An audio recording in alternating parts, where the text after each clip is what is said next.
Hello and welcome to the Business Wisdom Podcast. I'm Clive Ediver. I'm a business strategist and I help you discover the clarity needed to better identify, engage more effectively, and convert more of your ideal clients. Across all the businesses I've worked with, there is one fundamental challenge that always comes up, no matter the industry, the market, or the size of the business. That challenge is team culture. But more specifically, how do we measure it? Is culture just a feeling in the air? Is it about how many smiles you see in the break room? Or is it something we can track, optimize, and align with our business goals? Measuring team culture through KPIs and morale. We'll look at these two elements, one driven by hard data, the other by human emotion, and they are not mutually exclusive. In fact, they are the left and right hands of a truly successful business. Welcome to the Business Wisdom Podcast, where business strategist Clive Ediver shares his inner business wisdom with you. Each episode is packed with his experience to help you grow and develop your own business wisdom. Join Clive as he shares his wisdom with you. Let's start by setting the record straight about what team culture actually is. There's a misconception about this. Many business leaders ask me how to get their team motivated, and they generally assume that the answer lies in external perks. A great workplace isn't built on the physical premises or the promises of higher remuneration. It's not about having the latest office upgrade or the best software or the flashiest break room. Motivation and culture start from the top. It's built on a foundation of good communication, staff buy-in, valuing the people who walk the business journey with you, and then rewarding their efforts. Often, team members align with something greater, whether that's a company vision, its goals, or its workplace philosophy. So how do you know if your culture is actually working? Here's a challenge for you this week. It's a litmus test for your current team culture. Walk into your business, gather your team, and ask them one simple question. What does a win look like for us right now? Listen closely to their answers. If the responses vary widely, if marketing says one thing, sales says another, and operations is on a completely different planet, it's a glaring indicator that the definition of success is still stuck in your head rather than out on the table. And if your team doesn't know what winning looks like, how can you expect them to win? A winning culture doesn't happen by accident. It's a leadership habit. Once we have that shared definition of a win, we have to look at how we measure progress towards it. This brings us to the first side of our measurement coin, KPIs, key performance indicators. Some leaders hear the word KPI and think of rigid, soulless micromanagement.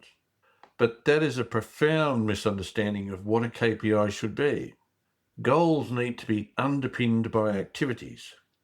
KPIs are the tangible, deadline-driven stepping stones you and your team need to traverse in order to get where you want to go.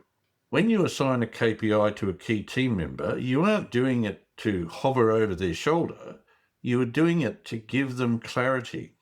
I often talk about the power of alignment. When a business is aligned across its mission, vision, and values, then priorities, systems, and people all become aligned and decisions don't drag. They don't bounce around or get revisited endlessly. They simply flow. And when decisions flow, the business flows. KPIs are the ultimate tool for alignment because they turn your priorities into a filter.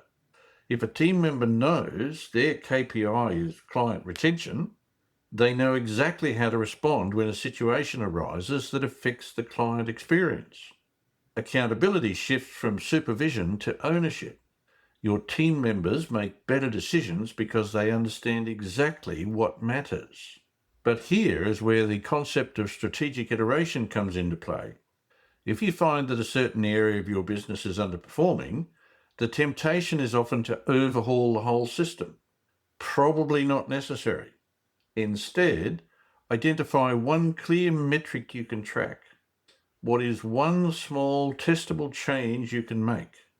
And how will you measure whether it worked? Run the test, learn from the results and refine. When your team sees that you are using KPIs to test and learn rather than to punish, you foster a growth mindset. Failures become allowed. They provide room to grow.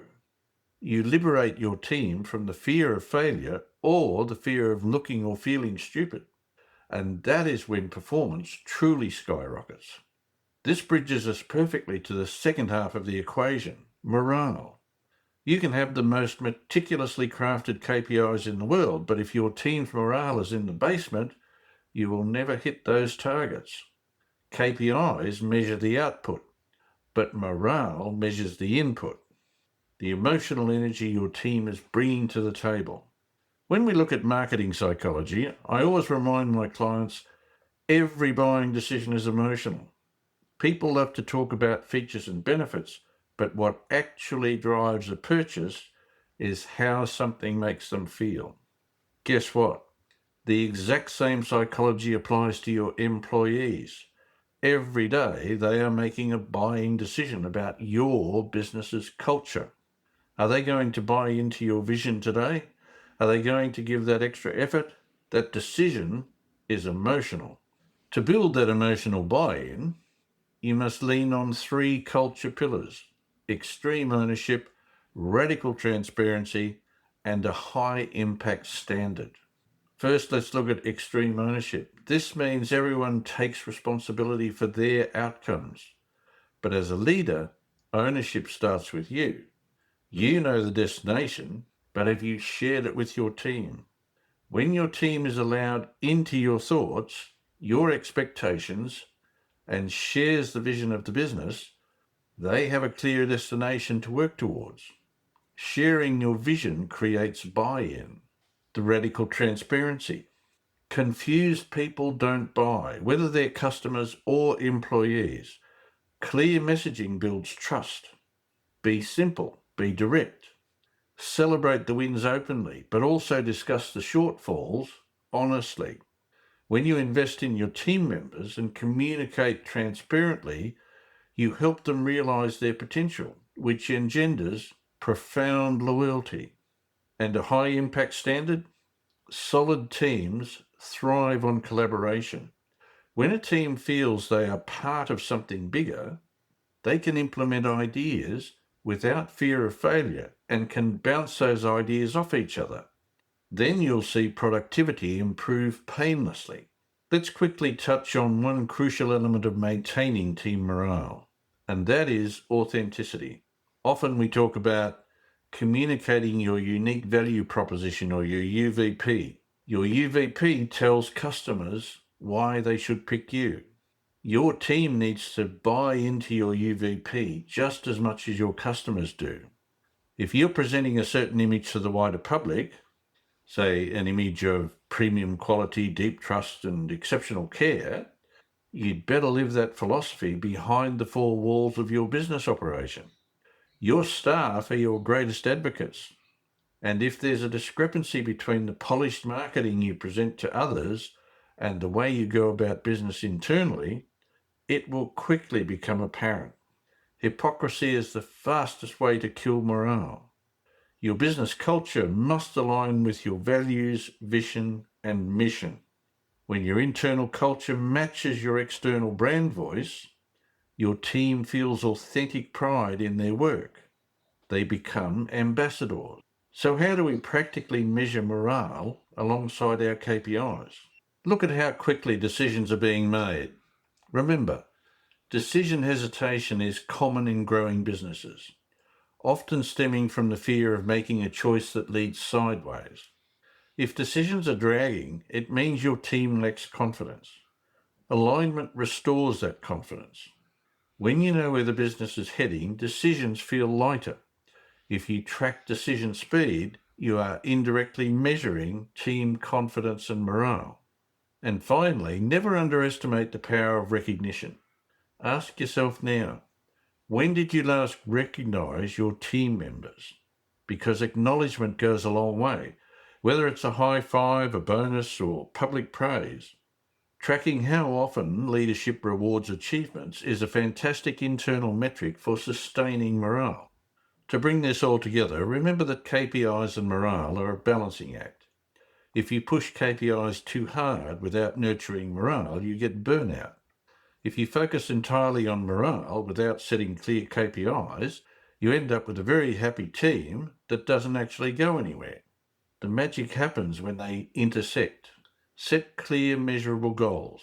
Assign them to your key team members so they have ownership. Use those KPIs to build alignment, which will speed up decision-making and remove the noise. If your business plan has been gathering dust on the shelf, or if you feel like your team isn't pulling in the same direction, it's time to revisit your foundations. Break down your long-term goals into smaller, achievable milestones. Convey your vision and expectations clearly. Get it right, and there is no stopping what your team will achieve. Thanks for tuning in today. I'm Clive Enever. If you want to dive deeper into strategic planning, alignment, or how to build a business that thrives, head over to enevergroup.com.au for more resources, or connect with me to talk about how I can work with you directly with the Strategic Wisdom Program. Until next time, stay aligned, stay focused, and keep moving forward. Thanks for joining Clive. Remember to subscribe for more business wisdom. Want to work with Clive? Book a discovery call with him at enevergroup.com.au.